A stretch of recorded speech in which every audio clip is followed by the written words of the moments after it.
Today we're joined by Paul Hutton, who is the CEO of 4 Agency, one of Europe's oldest and most respected PR and marketing agencies that was founded back in 1963. So with such a long and prestigious history, 4 Agency has seen the industry transform many times. So in this conversation, we'll be exploring a very current topic, which is apprenticeships, from the perspective of a business leader. Paul has admitted that he was once sceptical about apprenticeships, but his views have changed dramatically when his own son chose this pathway. We'll hear how personal experience has reshaped his professional outlook and why he now sees apprenticeships as a valuable asset for both individuals and organisations. So welcome, Paul. Hi, Gemma. Thank you so much for having me. It's lovely to be here. And what a great space. It is a great space. It is a fabulous space. And it's great to have so many experts that come on board, and you being one of them. Well, I'm not sure I can class myself with that, but I hope I can shed some insight today. So can you tell us a little bit more about 4 Agency and its history since being founded in 1963? Yeah, sure. So whilst I probably am classed as a dinosaur, I wasn't there at the founding. 4 was founded by some execs from ITV who saw there's an opportunity in the market for core communications, core advertising. So 4 was is initially interregional public relations, portrayed as 4. And I think there's just less of a mouthful. But so over the 60 plus years, there's been multiple iterations of what 4 is. So at one point we had 17 offices across the UK because it is very much face to face, and that sort of is an indication of how things have changed over time. Now we are a multi-service agency, so we will do everything from TV advertising to news desk, public relations, and that public relations has changed hugely as well. But and through the digital, we live in a digital world nowadays, whereas back in 1963, TVs weren't even digital, let alone anything else. So how have you actually seen the world of PR and marketing evolve over the years? I know you've said that there's obviously been quite a bit of change, but within the PR and marketing side, how have you seen it change within over the years?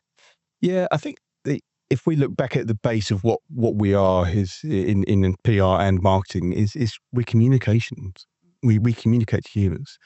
So humans have evolved, but the channels through where we communicate the messages or where we try and interact with our audience, there's vast. It used to be print. People still say print's a big part of it, but print is less and less, but it's still really important.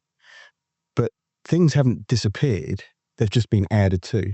So with regards to print, previously you'd have your broadsheets, you'd have your newspapers, you'd have your magazines, but even now print's just expanded even further. It's now digitized. So digitalization and social media has had a big impact. And then we look at how that's even more recently in TV. How do we consume TV's changed? So if we look at our TV budgets and our advertising budgets in TV, we're pulling certain budgets away from conventional broadcast to more hyper-personalized, directed campaigns across different channels, including YouTube. So I think the biggest changes, and certainly for marketing, is just staying ahead of what's coming and being open to it. And this is a really good example of how organizations and businesses need to be open to change. Accept change, because change will happen. If you don't accept change, you'll be left behind. So there's lots of changes, massive amounts. So we'd have a whole podcast on how the landscape of marketing and PR has changed. But well, we could possibly do that at a later date. So before your own personal experience, what were your initial perceptions of apprenticeships, both as the CEO and as a parent? Yeah, and I'm really quite embarrassed to say it, but I think sharing real stories is so important to see how even a dinosaur like myself has become, well, this is the future. And my initial one was that, well, an apprenticeship is maybe someone who couldn't get what they wanted at university. Maybe they were a little bit like me at school and spent far too much time focusing on rugby and other things. And and didn't get the grades they wanted at certain points. So they had no option but to go down the apprenticeship route. That's absolutely not true at all. So, the apprenticeship, stereotypically, an apprenticeship would be for the carpentry course or an electrician or plumbing. But apprenticeships covers a raft of opportunities. Now, I have, in the early days, had the opportunities to experience some of the early apprenticeship schemes, which, again, early adoption is risky for any business, but we've moved on a lot. That whole process has moved on a lot. So, yeah, and I think I'm embarrassed to say that my thought of apprenticeships were not negative, but is it fit for me as a service business? Is it fit for me to then engage with my audiences for people to join our business? And I just didn't see the fit. That perception has completely changed. And was that just down to your son introducing you into the apprenticeship side? Yeah, a little bit of both. And look, I'm really proud to talk about that journey, and it's quite an amusing one as well. So he did well in his A-levels, and he then announced to me that he's going to do an apprenticeship. And initially I was like, why? What? Just go to university, do this. He had options with the military as well. I said, why are you doing this? So I think he's learned from me is that it's pointless us getting into an argument about it. So he walked away, and he ended up presenting me a business case as to why this is the route that he wants to take. Brilliant. And I had no argument. Now, fast forward where he is now, he's with a fantastic organisation, OCS, and he's absolutely excelling. And what I've seen there is the support he gets, not only from the schemes that he's doing, and sadly he doesn't do it at the university, but I think it's really important for us to talk about the whole, this is why apprenticeships is so important. But also he's built up relationships within that organisation. They've been able to see what he's like, and he's been able to see what they're like. And that's as he's learning. So he can mould and adapt his learning to apply practically, which benefits him massively and hugely benefits the organisation. So it's been a massive step change for me, which was sort of led on for me going, you know what, we as four, we're going to start doing this. And I was just speaking to you earlier about a chap who I'm going to be bringing into the university's apprenticeship scheme to run a associate project management course. Which is absolutely fabulous that you've done a 180 in your thought process, just because you didn't fully understand the benefits of actually having an apprenticeship. Yeah, 100%. And it's worthwhile talking about that individual briefly, because he did a degree. He did a degree in graphic design. We have lots of graphic designers in our business, but he then came out of university, couldn't find a job within that industry. And I know why that is, because you come from university, you've got a great portfolio of what you've designed in the university, but you've got no real applicable skills that you could then slide into a position straight away. What that's also allowed him to do is go, I'm not sure I want to do pure graphic design. I like to be creative. I want to use my creative skills, but I love data and I love organisation. I said, well, that's project management. Now, that's utopia for me. Someone who's got a creative mind, but who's also got the other side of the brain working. Strategic as well. I need to look at this strategically. How do I get that delivered? That's perfect. Now, how do I get him skilled up, but also apply it in my organisation? Well, it's an apprenticeship. Absolutely. Yeah, absolutely. And now, because the apprenticeship is fully funded up until 21 as well, it's opened up, especially for people that are looking to do degree apprenticeships, that it's fully funded by the government. So that works perfectly for people coming out of A-levels as well that are looking to then go into a degree apprenticeship. Yeah, and I think, and again, that transition, I was speaking to a couple of your colleagues earlier. When the traditional route, and I mentioned the O-level word, and I'm not. They looked at you blankly. I'm not old enough to have an O-level, but I did do it for effect for the audience I was speaking to, which caused a lot of amusement. But if we look at the journey O-level GCSE, then into A-levels, And then it was given that, well, you apply for university, you go through clearing, you go off to university, and then what? Right? But that university time is also that big step forward into the big wide world. And what does that big wide world look like for everyone?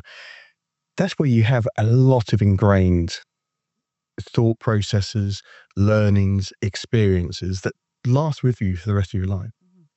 So the opportunity to then have an intersection point of where you go straight into a world of continued learning, but also deep applicable knowledge and experience, you're going to accelerate it's not just those 2-3 years that you spend at university. You're going to accelerate your professional career 5 years ahead of what other people are, because you come out of university, then you'll find your feet, you'll try and do a couple of other jobs, you maybe spend a year applying. I mean, if I speak to people applying for jobs now, and applying for things that they would never dream of doing just to get a job.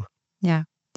But you're in there, you're ingrained, you've learned, and you've built a relationship. So I think you're not missing out on going to that university. You're not missing out on Freshers' Week, and albeit they're great fun, but you're building a relationship and you're accelerating your position in life quicker, but you're building that network as well. So you're not missing out on anything. He's certainly not. I mean, I go back to my son. I spoke to him yesterday. He's in London on a tremendous deployment, and he's loving it. Yeah. But he's still seeing the life. But he's seeing the life as a grown up with grown ups and learning from other grown ups. And that's it. But it is a really good transition, as you say, because then you're going into a business where you've also get assigned a mentor as well. So you do feel like you get your hand held slightly. So you've got somebody, you've got support. You're not just being thrown straight into a full-time job where you're expected to know everything straight away. So it is a really, really good pathway to be able to then go along your career, and a good starting point. So, and again, for businesses, whether they're levy paying or non-levy paying, as I say, up to 21 at the moment with the government, it's fully funded, or you then only have to pay 5% towards the training costs. If you are a levy paying company, the amount of money that's being sent back to the government every single year, because people aren't utilising their levy. I think it was £3.3 billion. So it's so important that employers do actually realise and understand the benefits of an apprentice, and having that process in place, and speaking to universities and speaking to people that are looking for apprenticeships. My son was looking for an apprenticeship, and he couldn't find anyone wanting to do it. So I think having you here is great, by having that understanding, that initial thought process of apprenticeships, and then realizing actually the benefit of having them, and the fact that you're now brilliantly going to have an apprentice just on the back of that. Yeah, and I think so. Just so I can get straight in my mind. So up to 21 years of age, it's fully funded. Yes. Over 21, you pay 5% towards it. Is that right? That's correct. Yeah. Wow. And again, where can you get access to support that the university or other suppliers would give for that investment? So people are investing back into your business, which is, for me, I'm still trying to get my head around. Well, you're going to give me that support, and I only pay 5%, or it's free. Yeah. It's 5% of the training costs. And then you would then have to pay a minimum, the apprenticeship minimum wage. Many companies pay more, but as long as you're paying the apprenticeship minimum wage, then that's absolutely fine, as long as everybody's happy with that. Amazing. So if an apprenticeship level 6 is £22,000, you'd only be paying 5% of that, the government paying the rest. And then obviously if you're a levy paying company, that full amount comes out of your levy. Wow. So it is literally a no-brainer, and there are other avenues that you can look at. So if you are a non-levy company but can't quite afford the 5%, you can then go to a levy-paying company who aren't utilising their fund, and ask if they can support you by giving 5% to you so that you can then take on your apprentice. So that's called a levy transfer, again, which I don't think a lot of employers. Well, I certainly didn't. So I think these are things that we really do need to highlight to employers, because the information's there. I just don't think it's getting out into the market. There's lots that goes back to my sort of draconian thoughts around things initially. And one is the misconceptions around apprenticeships. What are the options? What can you be an apprentice in? Employers do not understand that. There's so many. What does it mean to me as an employer? What's it going to cost me? That'll be the first thing that my FD would ask me. Well, what's it going to cost us? And then I'd be, well, nothing apart from 5% and the employment of the individual, which obviously you go through anyway if you think that person is going to be general recruitment. Yeah. But also, I think one of the things that's missing is I see a huge value in EVP, in employee value proposition. So you're recruiting someone at a very early stage in their journey of that career type. So it doesn't need to be someone who's early stage, i.e. 18, 19. So you get a lot of career changes, I'm guessing. Yeah, I think that is a misconception as well, is with a lot of the public as well as employers, is that apprenticeships are for people that have just finished school, which is completely incorrect. You could be 102 and become an apprentice if all of a sudden. Emotionally. So it's literally open for anybody and everybody to utilise. And I think so when I'm talking about the EVP, the employee value proposition, is when you are that organisation that's supporting that individual in their next step or in their career, and particularly, I must say, it's particularly weighted towards the younger generation who are going through a process point of this is what deep learning's ingrained and all of this sort of stuff. They build up loyalty to the organisation. And that's really important for me because loyalty, my team are everything to me, absolutely everything. And I know that I can pick up and as much as my traffic managers in the studio would hate me for saying this, but I know I can pick up the phone and say, look, can you just slip this bit in? I need to get this designed out and out to a client. But that loyalty is huge. And I couldn't do anything without my team. So building up that early trust is really, really important. And I think apprenticeships allow that because you've been through a journey of someone's life, and it's a really important journey for upskilling. So without getting too geeked out around neuroscience, upskilling and giving someone new skills is so important in that person's well-being. Absolutely. I think that's the other part. People don't realise the input that you're giving as an organisation and the outputs that you'll get from the apprentice. And it's loyalty. It's a deep knowledge of the organisation from the outset, and they're then applying the learning that we as an organisation can give them because we're not teachers. We can train people on what we do as a business and what we see is happening in the world of PR, marketing, public affairs. But we're not qualified to teach people and to teach them the core principles as you guys are. Yeah, and that's the beauty of, as an apprenticeship, and having the tutor coming in and supporting, and as you say, the mentor that will be then supporting the apprentice from the mentor, obviously from your company or the employer's company, is that the tutor will be coming in, supporting and going through everything with the mentor so that they know what to look out for, what they need to be doing, how they can help, how they can assist. So it's very much hand-holding for everybody involved, for the apprentice, hand-holding with them, taking them through their career journey, the employer to be able to hand-hold with them with the fact that you're then progressing somebody through. You don't feel like you're on your own doing it. And that again, that's to say, that's the beauty of an apprenticeship is, and then at the end, because some apprenticeships are a year. A lot of ours are 3 or 4 years because we're offering degree apprenticeships. So you are getting that person through and utilising their skills for up to 4 years. So I know a lot of employers, again, might be wary of taking on an apprentice because they think after a year they'll be gone and they'll disappear somewhere else. With degree apprenticeships, you are again looking at, as I say, 4 years, and then you build up that trust, that relationship, and hopefully then an ongoing career within your company. I think that's a really interesting point you make, because that historically has been it's a year's apprenticeship, then person is qualified. Thank you very much. I can earn more money being self-employed, or someone else is now willing to employ me because I've got this behind me.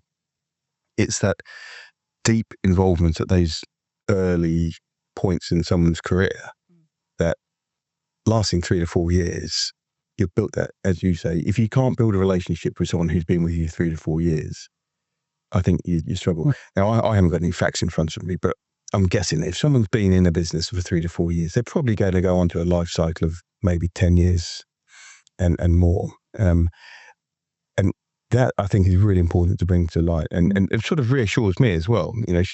With this, I'm embarking on this whole, let's start the apprenticeship scheme in the organisation, and that gives me massive reassurance. I go, yeah, it is the right thing to do, because if you've been it after a year, well, you've been in your apprenticeship. Yeah, you've been in your opportunities. Absolutely. But let's work together and develop this. Yeah, absolutely. So it's, as I say, as you can probably tell, I'm an advocate of apprenticeships. Otherwise, I won't be doing what I'm doing. So am I doing, and that's what why I speak quite passionately about it, because I've seen it with my son. I've then gone, actually, he's got a thing here that I was just blind to, or I think ignorant is probably the best. I was ignorant to it, and I'm going, yeah, this is a thing. This is a real thing that has a benefit. And from the selfish point of view, it has a benefit to the business. Yeah, absolutely, it does. And as I say, it's not a one way that you're taking on an apprentice and thinking, oh, I'm going to have to put all the energy, time into this, because you're investing, as you say, into the future of your business, and they're going to be the amount that they will then input into your business. It far weighs what you're then putting into them. So again, with the fact that you're only possibly paying 5% if you're non-levy, you don't have to worry too much about that, because it's, as I say, it's only 5%, and you're paying. If you wanted to pay the minimum, then that weighs that out as well. So really, investing in somebody and then helping them progress their career, investing those 4 years, you're going to get so much more out of it. Employers will get more out of it as well, which obviously you've already come to the conclusion of. I'll tell you another interesting thing that I've learned speaking to some of your colleagues. You probably guess I'll push back. I've got loads of questions, so I'm always so what?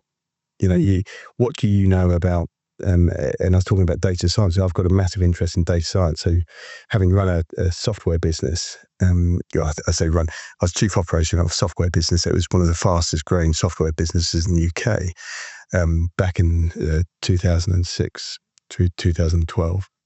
And I'd always say I've got a massive interest in data. This whole world of data is changing. So I spoke to some of your colleagues and said, so what do you know about what the employers want across healthcare, across logistics, across general business, across marketing, PR? And they're actually going out and asking people. They're engaging. So rather than just saying, we've got this course content that we've come together because we think as academics, this is what you need to know. These courses, your team are building these courses based on what we as business people, organizational leaders are saying, this is what we need. And so logistics, what's the importance there is how do we improve efficiency? How do we improve our transport planning? How do we know the best routes? And these all feed together. The only way to do that is making sure that we understand how to use the data. And from my point of view, when you start talking about big data, well, you soon get analysis paralysis unless you know what you're doing. Yeah. So that was a big thing for me, is when I said, yeah, but what do you know about our business in order to tell me what my future team need to be trained on? Well, because we ask them, we engage with businesses. And that's, I think, a big differentiator for this university is you design the courses based on actually asking. So the real co-design, right? You're co-designing with industry leaders. Yeah, it really is. So right at the beginning, when somebody has maybe an academic has an idea and thinks this would be a great idea for an apprenticeship, before any of the work gets done, a market needs analysis goes out. We start speaking to employers. We find out is there a need for it? If there is a need for it, what needs to be included in those courses? Do they want to get involved? Do they want to help and support and make sure we tailor those courses specifically for that industry? And then that's when the work goes in, and that's when then the apprenticeship will obviously go through accreditation, and then we can then deliver exactly the course that the employers are looking for. Yeah, amazing. Yeah. So it's, it's been so lovely talking to you. And so if you've got any last statements or anything to make with any employers that are second guessing whether they should have an apprentice or not, what would you say to any employer that's thinking about it? Yeah, that's a really interesting question. And again, we could be here for a couple of hours, but to dissect it down. But I think really understanding and opening your eyes as to what this actually could do for your business, and engaging with people like yourselves. So, and asking questions, just saying, this is what I am seeing as a challenge. What are you seeing as a challenge in this world? And how can we then work together to future-proof? Having an apprenticeship, bringing people in through this journey, you're building a pipeline for sustainable resource, in your workforce. And you're also building future leaders, because they are seeing what you as an employer have given. They're going, I'm going to give something back. The other thing is, I think I had a lovely phrase the other day, an apprenticeship is earned, not owed. So going back to what does that mean for someone like my son? He's earned that journey, and he's come away not owing any student loans, but he has the ability. And again, your question is, how has PR changed since 1963? The biggest thing, people have changed, and we've changed hugely. But those coming through the educational bodies are wanting different things. And I personally think that experiential learning will absolutely accelerate massively in the next few years. I've seen a big change even in the last 18 months that my son's been involved in it. But given that may be because my observation's been lifted and I'm looking at it. So, we've got to take that and calibrate that. But what we need to look at is bringing these people in, giving them the opportunity. And actually, I think one of the biggest barriers for businesses, they'll go, it's going to be too much hassle for me. It's going to be pain getting people in, having people here, then they're out, then they're in. Are you with me or are you not? What are you doing? I think that's ignorant. Yeah. And I think actually what you'll get out of somebody overcomes all of those. And it's not a case that they are in. The fact that they're learning here, when they're learning on their days out or on their mentoring days, they're applying it to your business. Yeah. And they're constantly thinking about your business, because that's how people learn. They go, well, if I was to apply that, how would that work? Well, they haven't got any other experience. Go, I'm working for 4, but what about the agency down the road? How could I apply it in that agency? I don't know, because they're in with you. Yeah. So I think there's lots of misconceptions, and just be open to it. And I was the one who wasn't. I was just draconian. You said, I'm not sure that's right for us. Make sure just go and get the best talent with somebody else. But actually build your own best talent. Absolutely. And I think, again, in business, you've got to have a competitive edge. The only way we succeed is looking outside of the box of what's the norm. And if a client comes to us and asks us something, we'll say, that's great, but what about, can we just get to the root cause of what you want to achieve? Only doing that is stepping outside the norm. You're going to get that from young people coming through the journey. You're going to get that from people who want a career change because they're hungry. So having that hunger of the next development and having the opportunity to upskill somebody.